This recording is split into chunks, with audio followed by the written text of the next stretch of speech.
it comes to the distribution of fines and fees as well as ticketing, there's a disparate impact on West Side, South Side, right? That's very obvious. I saw something, I don't know, this is a few years ago. Many of you all know that I ride my bike.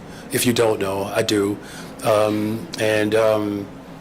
That black individuals were 4 times more likely to receive a ticket riding a bike in Chicago than anyone else.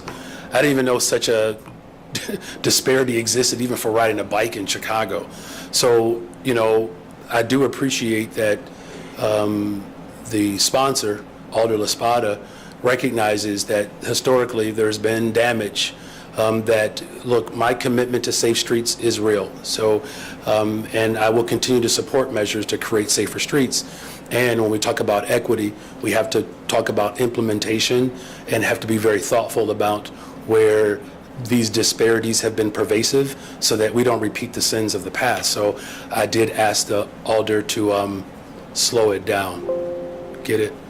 Okay, it's a tough crowd. All right, thank you. All right. Hi, Mayor. Thanks for taking questions. As you know, Pedro Martinez's contract is very specific. Can you tell us what the cause would be to fire him, if any? And going forward, would there be a nationwide search to replace him? So no, I won't tell you that because I don't discuss personnel issues, and I think everybody knows that. This is not about a single individual. There's been no indication one way or another of how we are going to approach personnel issues for not just Chicago Public Schools, but personnel issues throughout my entire administration. Now, as far as the second part of your question about a national search, that would only be necessary if there was a vacancy. Hi, Mayor. How are you? Hey, I'm wonderful. You can't tell? Okay. I All right. guess so, Don't now answer you that, think because that. if you say you can't, then I'm going to have to go back and, I don't know, put on a different tie. But go ahead. On the Civic Federation's report on a specific recommendation for your budget, potentially foregoing the advanced pension payment this year in light of the budget cap, I know you said everything from that report is on the table, but you've already committed to the advanced pension payment in your budget forecast. Is that something you'd be willing to backtrack on? I appreciate the question. You're very, very, very well within your parameter there to highlight what I've made a commitment to doing. Look, the structural damage is real. We have to repair it. The stuff that was done under duress, ostensibly, left us in a very financial, desperate state, quite frankly. I don't believe that at this moment we can move away from our effort to repair. And I've made a commitment that I will listen to everyone. Now, I don't know if they've ever suggested that before. I don't know.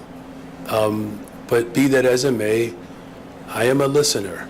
And there are people who know that. And that's why they're putting forth ideas that they've never put forth before, because they know I'll actually listen to them. Hi, Mayor. Hi. With the presidential election just a couple weeks away, what, in your view, would a Trump presidency mean for Chicago? Are there specific initiatives or departments or projects that you feel would be at risk? And on, the flip side, what do you feel a Harris presidency would mean for the city? Yeah, well, obviously, I'm very much committed to making history, and, electing Vice President Kamala Harris is not just about making history, but that is important. My daughter, got a chance to experience the Democratic National Convention. Just the eye of my daughter being enamored and intrigued and motivated by someone who reflects her being as well as her values. That's something that I'll never forget, and I will continue to fight to make sure that little black girls, brown girls, Asian girls, white girls across America can have that type of hope and aspiration in the leader of the free world. So what comes with that is my commitment to behavioral and mental health, as was spoken to earlier by one of your colleagues. Vice President Kamala Harris has made a commitment to hire 14,000, I believe, behavioral health care workers across our school districts in America. We're talking about hundreds of millions of dollars into our education system. Governor Walz is a good example of that. The amount of money that he has put forth in education in Minnesota, I believe it's upwards of $2.2 billion. What a dynamic duo. A social studies teacher, go figure, actually believes in investing in children, right? And so those are just some highlights. The last one that I'll say is that this Inflation Reduction Act and the billions of dollars of investments to clear the lead service lines and to create more jobs in our green economy, this is revolutionary. This is once in a generation opportunity, right? And so that's why at the city college level, for instance, we are intentionally making sure that we are going to our Chicago public schools to get young people registered for post-high school opportunities, right? The number one subgroup of registrants in our city colleges are Black young men. $20 billion of new investments in the city of Chicago. Our chief operations officer is here, who has led those opportunities. A Harris Walz administration lines up with youth and workforce, behavior and mental health, education, good paying jobs for people, and transforming our economy so that it is sustained. Now, with Donald Trump, you get the opposite of all of that. I mean, he talks about, and he's serious. I mean, we have to take him seriously, you all, to get rid of the Department of Education. He said it, if you educate children on the history of Mayor Harold Washington or the history of descendants of slaves, he is not going to send your state money. He said it, he's on record. His position around the Department of Justice is absolutely horrifying. And so for the people of Chicago, as we move towards better, stronger, safer, a more inclusive economy, he is the antithesis to the hopes and aspirations and the dreams of our ancestors. So not only would it be problematic for the city of Chicago, he would be devastating for the globe. Good afternoon, Good Mayor. afternoon. I want to follow up on Tonia's question about the commitment to young people especially and safety. We had some people upstairs from Good Kids Mad City talking about the Peace Book specifically. It's been tried out in the city. Are you confident that you'll be able to find the money to keep that going or to expand it? Well, thank you again for that question, and thank you both for lifting up and elevating the voices of our young people in this city. That's something that's very dear and near to my heart. It's you know, the way Jesus the Christ said it, that if you cause a young person to stumble, you're better off tying a mallet around your neck and jumping in the lake. So just for the record, you know, you can quote me on this. Jesus Christ was the first person that said, go jump in the lake. All right, I'm trying, Craig. I'm trying my best. Come up with good material here. So, look, we have to find it. You know, we had a pilot this year, right, Tina, where we hired, I don't know how many it was. Was it 200 young people? This was an effort pushed by the young people at Good Kids Mad City. These are remarkable, you know, young people who want to participate in transforming our city. And so that type of participation and engagement from our young people is critical. We've also expanded our youth commission, right? 40 young people who are paid to come up with these ideas, right? Because we see the value that they bring to government. So the short answer is yes, we have to find ways to continue to support this effort because it's going to take all of us, you all, to build safer communities. Like, we have relied on policing so much. It is a shame. Quite frankly, I'll just be direct here. These individuals that say they support police officers, but their work doesn't back up the supporting the police officers, is not just disingenuous, it's hypocrisy. How do you say you support law enforcement, but every single day we keep asking them to do more and more and more and more? Not under my watch. And so the Good Kids Mad City, their efforts and the leadership of this young organization, I'm very proud of them, and we're going to do everything in our part to see more of that book come to fruition. Thank you for that question. Mayor, thanks for taking questions. The state comptroller is not a fan of the $1.5 billion refi, and some other municipal finance onlookers are saying there's no guarantee the savings that you're promising will be realized. Is there a chance that those numbers are not going to be accurate once you go to market with this borrowing, with the refi? Hey, Joe?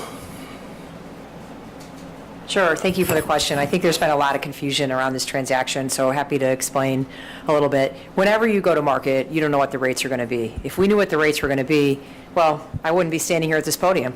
I'd be relaxing in a cabana by a beach somewhere. We don't know what the market's going to be. But interest rates now are significantly lower than they were when those bonds were issued. So we know if we do a refinancing deal, we're going to save money. And we've been pretty conservative in our estimates of what we think they're going to be. Last year, we were conservative. We estimated about $70 million would come out of this transaction. Now we're estimating about $90 million will. But truly, we think it's going to be significantly more. Now, if in the next month or so, interest rates spike up and we can't get those savings, we'll defer during the transaction. I mean, we're not selling bonds to sell bonds.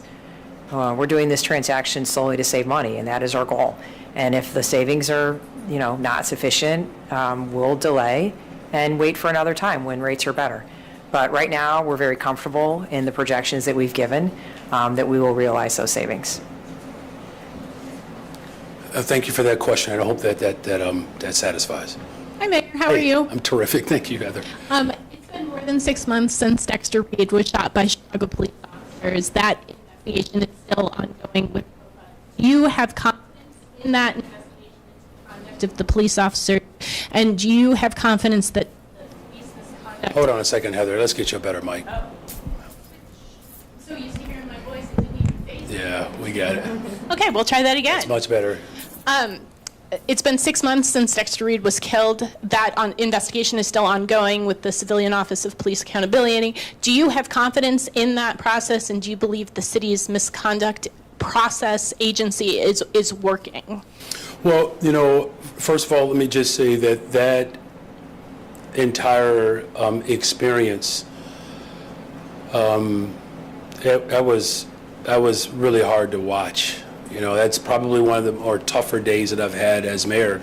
Without belaboring the point, I'll get to the question, I promise, but it's hard not to talk about it when the question is raised about Dexter Reed, someone who was a student where I taught, where just within a couple of years, he could have very well been in room 211 in my class at Westinghouse.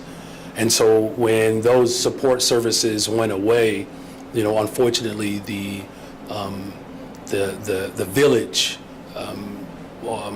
was not as strong as it needed to be for Dexter, and so that's why these investments are important now. As far as our conversations right now continue to give me confidence that we will, have an investigation that honestly reflects what happened. Again, because it is an ongoing litigation, I have to, be thoughtful about my words today. But, again, just as a father and as a public school teacher, as a resident of the city of Chicago, you don't ever want to see, one, that type of exchange, and two, you don't ever want to see, death at the hands of police fire. So, yes, I remain confident, and I think it's just slightly more expansive for me. The way the city responded and showed up, that could have tore our city apart, and it didn't. That's indication that I'm only lifting that up, Heather, is because that's some indication of why my confidence still remains. Where other cities, and even this city, was torn apart by a police-involved shooting. Was it just this Sunday, right? There was a 10-year anniversary of the murder of Laquan McDonald.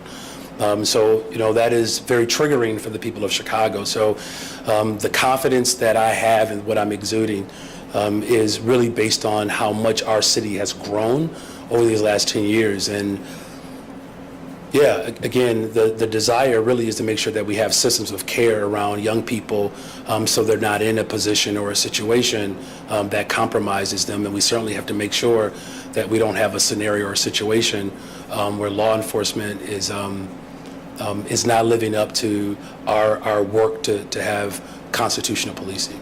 Thank you. Hi, Mayor. Thank you also for taking questions today and for getting a good mic so that you could hear me. If I could just, a quick yes or no question. Is your vision for CPS to have a new CEO?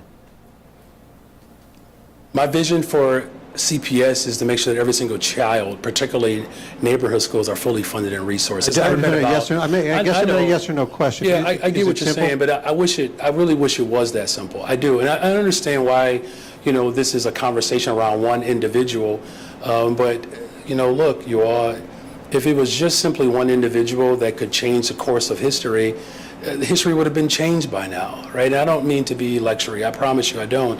And I don't discuss personnel issues. And this is not about one individual. Look, for 2 consecutive years, you all, we've had, steady growth in our public school system. That hasn't happened in over a decade.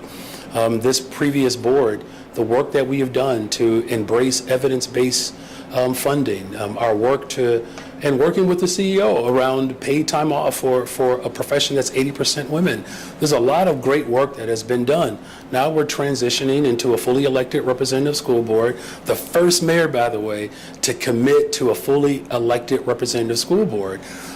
So, I know you want a yes or no or up or down on one individual, but this is about the 325,000 young people that we service every day.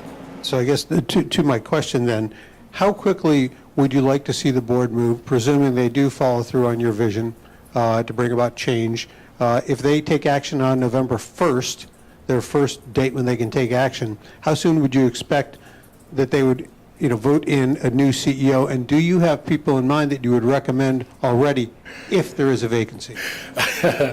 Much better, Craig. That was fine job, sir.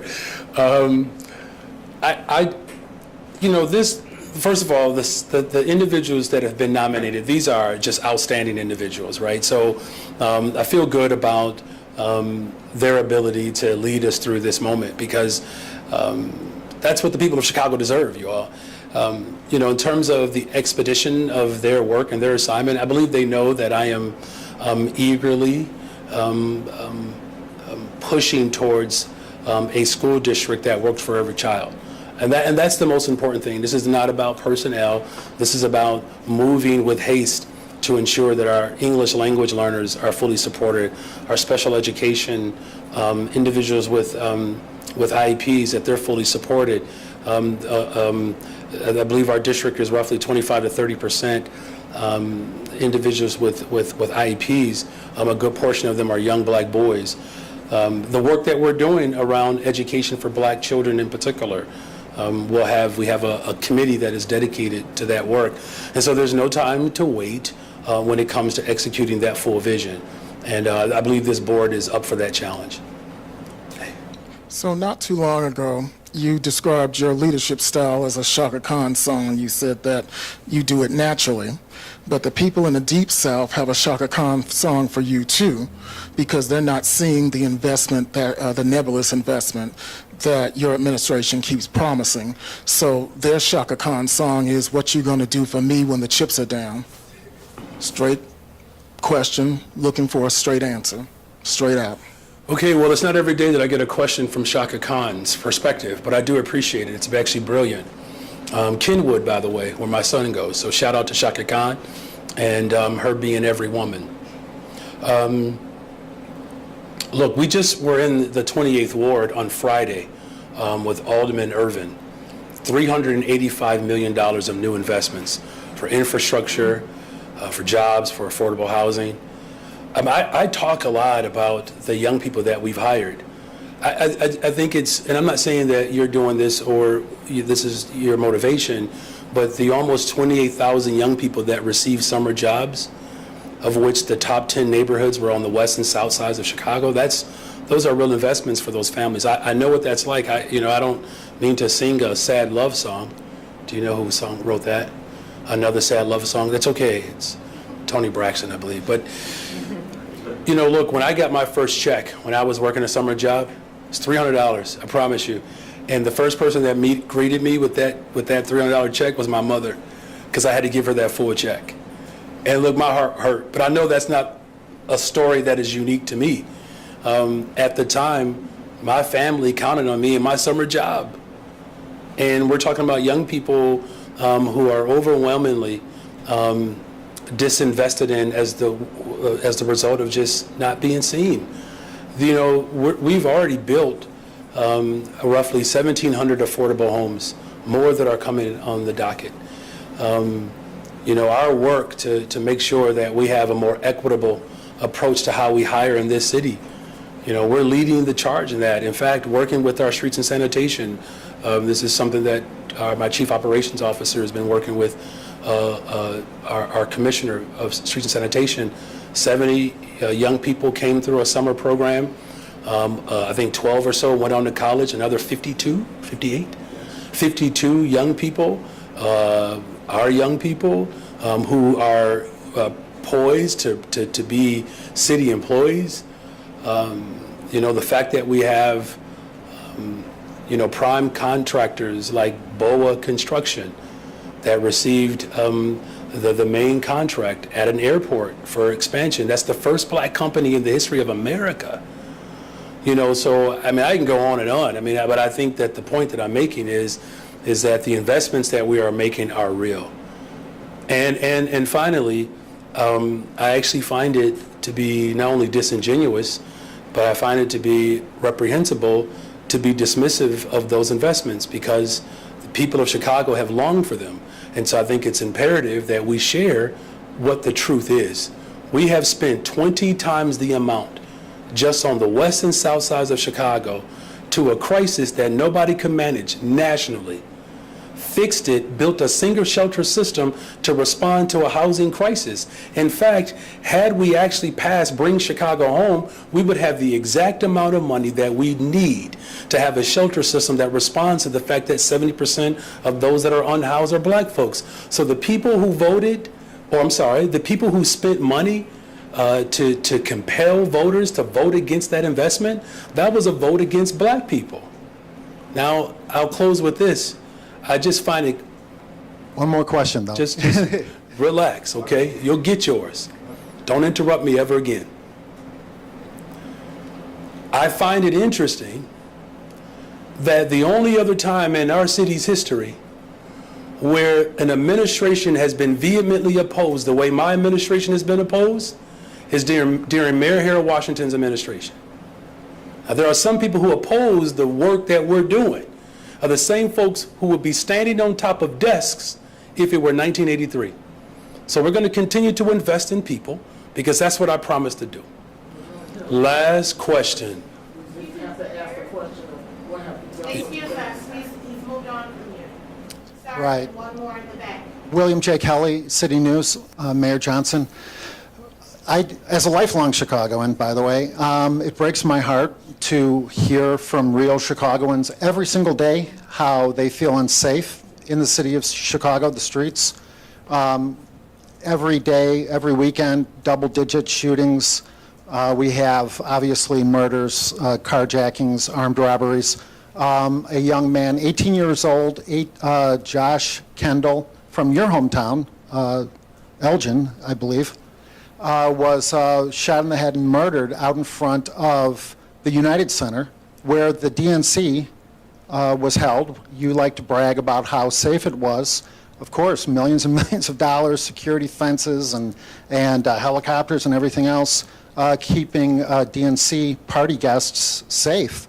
Yet, the second the DNC left town, the shootings, Hey, the William, murders. you got to ask your question. I'm trying to be patient. Yeah, absolutely. Nobody else in here is taking this long to Right. monologue. So Well- respect your colleagues. Well, out of Get respect, to the question. out of respect for Okay, ask the question, Jesse Kendall and his family, who are grieving today from Chicago as a result of Chicago violence. We see, obviously, your administration. William, I'm going to give you one more opportunity to ask a question. I'm going to move on. Okay. Ask your question. Would you be willing to reduce the 200-plus CPD security detail that you and your wife, Stacy, by the way? So your question is would if you you be want me to willing to reduce my to detail. retain- Got your question. Yes. Can somebody grab his mic? I got your question. I'm going to answer it. Your question is, I got it. Your question is, should I reduce my detail? Right. So let me just first of all acknowledge the pain and the suffering that victims of gun violence have experienced in this city and around America. It is gut-wrenching, absolutely. And my deep condolences, not to just this family, but all families that have experienced violence at the hands of gun violence. It's a real problem in America. Now, with all of the reductions that we are experiencing in Chicago right now, reduction in homicides, reduction in shootings, reduction in vehicular carjackings, all of the violent crimes are trending in the right direction. In fact, we were just in the 11th district on the west side of Chicago, where we have cut the homicides in half in that district. Now, do we have more work to do? Absolutely. That's why I made a commitment to hiring 200 more detectives by the end of my first term, which I would do that by the end of this year. We made a commitment for technology that is useful and effective. We will have 3 brand new helicopters by the end of this year. It's why we've also alleviated the pressure off of police force by taking our pilot program of the alternate response to 911, and we've made it a real program so that police officers would not have to respond to the 40% of the calls that are mental health crises. That frees them up to respond to the more violent nature crimes, right? And so there's been clear investment into our community safety that is the reflection of the full force of government. Now, as far as my own personal detail, that is a dynamic that we have a lieutenant based upon previous administrations. Detail, or is that part of your detail? It's all part of the same. So thank you. Last question. Good afternoon. Good afternoon. Mr. Mayor. Okay. Oh, sorry. I appreciate you standing up in my honor, but you don't have to do that. I have to. Thank I'm African, I understand the culture. When you see Trust a me. mayor, you stand up. But Respectfully. This is different. That's why I just wanted to make sure I clarify that. He meant no disrespect. That's a cultural dynamic that I recognize, brother. Thank you, sir. You're welcome. My name is Dr. Wale Idris. I'm the publisher of Africa USA Today magazine online. You can Google it anywhere. Many Africans in the diaspora, they're making a complaint to me that I should address it to you, Mr. Mayor, that during the election, you always frequent in African community, but now they don't see you frequently anymore. What should I tell them when I go back to the community? That's number one. Number two, I was so depressed this morning when I saw many people lodging all kind of campaign, negative issue to you in the chamber. But that is not new. I've been covering this city, this beautiful city, politics since Washington, Ron Emanuel, Roy Lightfoot. So it's nothing new. But how do we solve this grievance? I mean, what do I say to people that calm down? I mean, it's only a man, it's only one man. I'll be your advocate if you want me to. Free. All right. Well, thank you. I think the OIG would appreciate that that asterisk there. Look, the African diaspora is a rich part of the soul of Chicago. Over the last 17 months, I've worked to visit neighborhoods all over the city. In fact, I believe within the first year, we visited every single neighborhood. And so it's important that we do that.